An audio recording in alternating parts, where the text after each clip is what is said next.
Yo, what's going on, yo? Earlier this week, a new free-to-play shooter was unleashed onto the masses.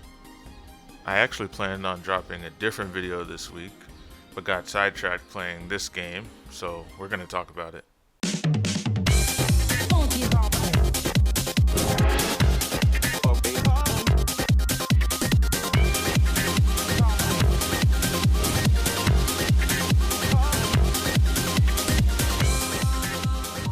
First unveiled as the 2025 Game Awards' last surprise announcement, Highguard is a new IP from Wildlight Entertainment, a development studio founded by industry vets that previously worked on games like Call of Duty, Titanfall, and Apex Legends. Now, without sugarcoating it, the larger reception to Highguard after the Game Awards announcement and through its launch this week has been pretty negative, with some spots of positivity sprinkled throughout the internet. At this point in the game, I wanted to throw my thoughts out there while the game is still fresh and provide some unbiased words on the subject. I do want to make it clear that most of what I talk about in this video are the opinions of myself and some of the close friends I've played the game with over the past couple days. Now, I'm not a pro FPS player or anything like that, but I do have hundreds of hours on Overwatch, Apex Legends, Fortnite, and have fond memories of the Modern Warfare 2 and Xbox 360 Halo days. It's been impossible to avoid the attitude online towards this game and what major publications have said about it, but I do feel like it's important for all of us to form our own ideas and voice our thoughts regardless of the sizes of our platforms. I also want to make it clear that this is not a comprehensive review, so I won't be going over every single aspect of the game in detail, but if you'd like to hear more, maybe I'll revisit it in the future. Because of this, I'm also going to refrain from including direct reference to publications or influencers that have reviewed this game already.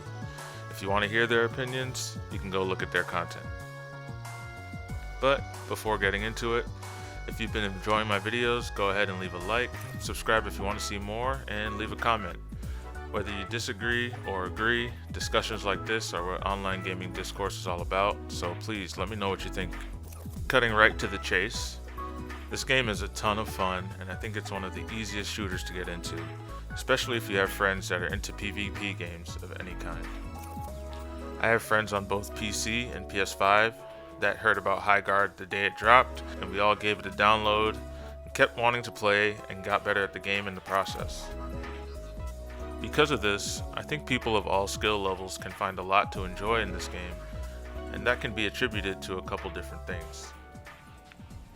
First off, Wildlight nailed the gun feel and controls for this game, especially on console. The gun responsiveness and the sound design for everything from traversal to hit markers are all at the very least as good as Apex, if not a little bit more refined. Now, as an anecdote, I knew the game would be satisfying as soon as I interacted with the melee axe attack and the mining mechanics in this game. The weight behind each swing can be felt through the UI and the sound design, and the little minigame they added honestly got me so addicted to finding crystals and smashing them up.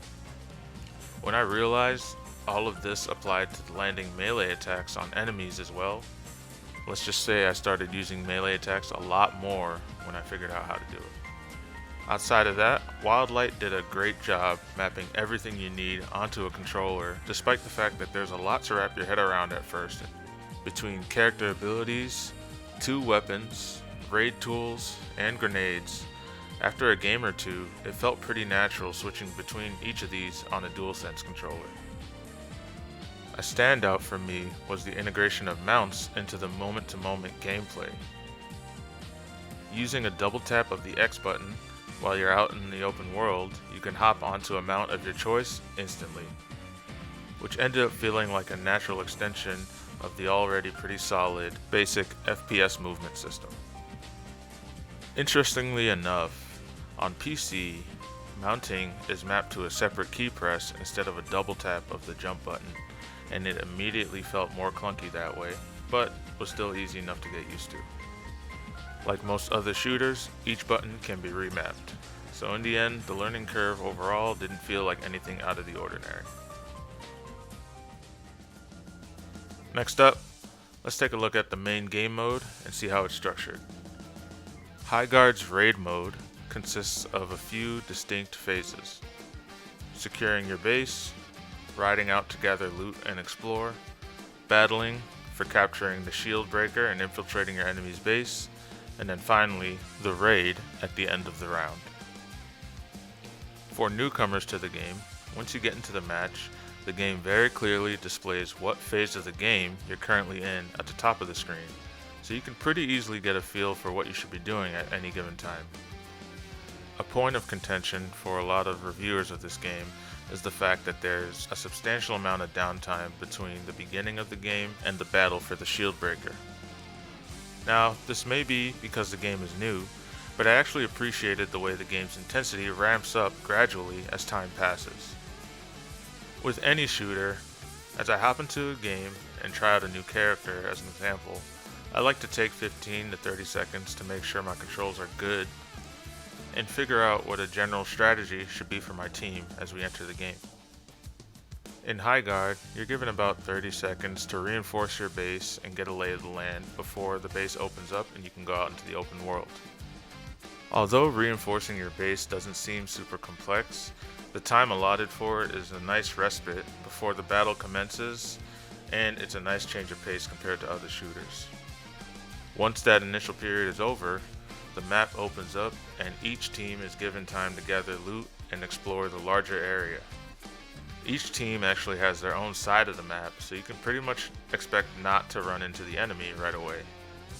The maps are huge and may seem empty at first, but there are a lot of points of interest that have gun drops, item drops, and crystals that can be mined for currency. This currency can be spent in shops around the map, all of which have different inventories. This may entice you to check out multiple shops on your way towards the objective. Since each player has a mount, they all have the freedom to do as they please, which actually presents an interesting opportunity for emergent gameplay depending on the team. After giving it some thought, I realized this was essentially a jungling phase of the game for anyone familiar with MOBAs or League of Legends, which is something I've never really experienced in an FPS before. Do you calmly loot and build up your team's strength? Do you run directly for the objective with everyone and set up vision? Or do you head straight for the enemy, deny them loot, and kill them so you really have an advantage moving forward? It's up to your team to decide, and it gives you things to try out each game depending on your team composition and your team's experience level. On the topic of team size, I've seen a few reviewers lament the fact that this game mode is 3v3 only. Considering everything I just mentioned, I actually think 3v3 is the perfect size because it means your team needs to choose a path to take while accepting the fact that there aren't enough people to do everything and cover all bases. This allows viable strategies to emerge because you can be confident about how many people you're engaging with at a time, and that the other team needs to consciously decide to counter your strategy.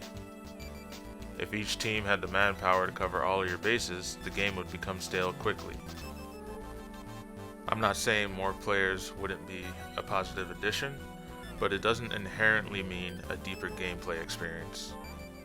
Once the shield breaker's in play, even more opportunities for engagement beyond just standard gunfights are presented to each player. If you're the sharpest shooter on your team, you can set up shop in the back and cover your teammates as they run to grab the shield breaker. Was your team too late and the enemy team already got the shield breaker? Okay, then one of you can go back and defend while the other chases them, and then the other cuts them off before they reach your base. Did you end up clutching a 2v1 and grab the shield breaker, saving the game for your team? Alright, then get on that horse and ride to the other team's base. Highguard's mechanics all feed into the fantasy of running off like a bandit and managing smaller engagements after you grab the shield breaker. You quickly realize that you need to make decisions about map traversal and pathing, all of which ends up feeling fresh and unique for the genre. Even though this is pretty much just capture the flag, it's been a while since a modern shooter captured that magic so well, at least for me. And then there's the loot and the weapon system. The total number of weapons and gear is pretty low at the time of making this video. There are a few item loot levels similar to Apex, and better loot overall gives you an advantage. However, each team generally maintains equal power levels throughout each round due to the fact that the rarity ceiling only increases after each siege round. For example, that first looting session has the potential to yield blue rarity items as a ceiling, but if the game manages to reset into another round, the loot now maxes out at purple rarity, and so on. This makes it so that if both teams manage to survive rounds, even if there's a skill differential, the power of everyone's weapons doesn't become imbalanced between the teams, so long as the loot is found and equipped by each player. And each team has the same time slots available to loot, so as a baseline, they should all be equal. But if you think your team is that much better than the other team, you still have the opportunity to interrupt their looting phase and sabotage them. This part of the game is something that I didn't really notice until my friend Zen Turtle Garden brought it up, and I think it's a really smart design choice on Wildlight's part. It removes some of the randomness of Apex's loot system without completely removing player agency. Once the shield breaker is planted and the siege tower is spawned, the game becomes a standard 3v3 tactical shooter. There aren't any huge advancements it makes in this department, but it's still solid and the character abilities feel balanced and useful in different ways during this phase of the game. Now, on the topic of tactical shooters, how does Highguard make the genre feel as approachable as it does? Each team's base has a health bar that can be damaged by shield breakers and successfully planting objectives when your team is on offense. This system is used as a clever mechanism for keeping landslide victories quick and close games super tense, which I think actually helps newcomers get more games in and feel rewarded for improving. With all of the downtime and open area I mentioned at the beginning of the video, I was initially worried that each game would feel long and drawn out, especially when you're losing. But with this health bar system, it's possible to push and close out games within 6 to 7 minutes, which can leave you feeling like a boss if you're on offense, or just get you into a new game sooner for a run back if you're on the losing end. I started thinking back to long, drawn-out Battle Royale games that were just extended by camping and hiding out in desolate parts of the map, or even League of Legends matches that went on for at least 15 to 20 minutes before we could surrender. In Highguard, especially as a newcomer, skill imbalances can still suck, but at least they don't need to drag on. You can get on to the next game pretty quick. On a different note, to my knowledge, there aren't any mid-match scoreboards or damage counters, so people spend less time pressing tab to figure out who to flame on their team, and more time pushing the objective. The end of game recap screen only shows kills, revives successfully performed, and other side objective related metrics. There's no traditional KDA or overall damage given. Admittedly, it is nice to have these metrics sometimes, and we all feel the urge to use them to justify why our team sucked. But when considering new players, this is actually a genius idea. Removing all of those metrics in normal games brings more positives than negatives. I can't think of a single time in a quick play match in Overwatch, as an example, where having those metrics actually made me feel better about my team. All of these design choices end up trimming off some of the things that contribute to the toxic stigma that's built up within the hero shooter and tactical shooter genres, making it easier for newcomers to step in and give the game a shot.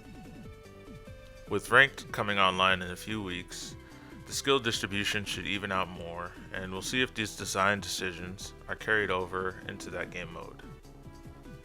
I anticipate that they'll probably change things up for the competitive players out there, but we'll see. Alright, so before signing off, I do quickly want to mention areas where the game could use some improvement. These may be addressed soon through updates and patches, but they're still worth mentioning here. Match history and replays will be super important for helping players get better at the game. Those two things are missing from the game in its current state. I can kinda understand leaving them out for quick and casual modes, but for ranked, they'll be an important addition. The game's also missing kill cams, which is pretty strange. It'd be a pretty basic addition, but without them, it's hard to tell what your enemy's doing and how they're killing your team. And the death recap doesn't really give you the full story, so it'd be a great addition. And of course, obviously, make them skippable. You know, I don't want to watch every single one. That'd probably piss me off.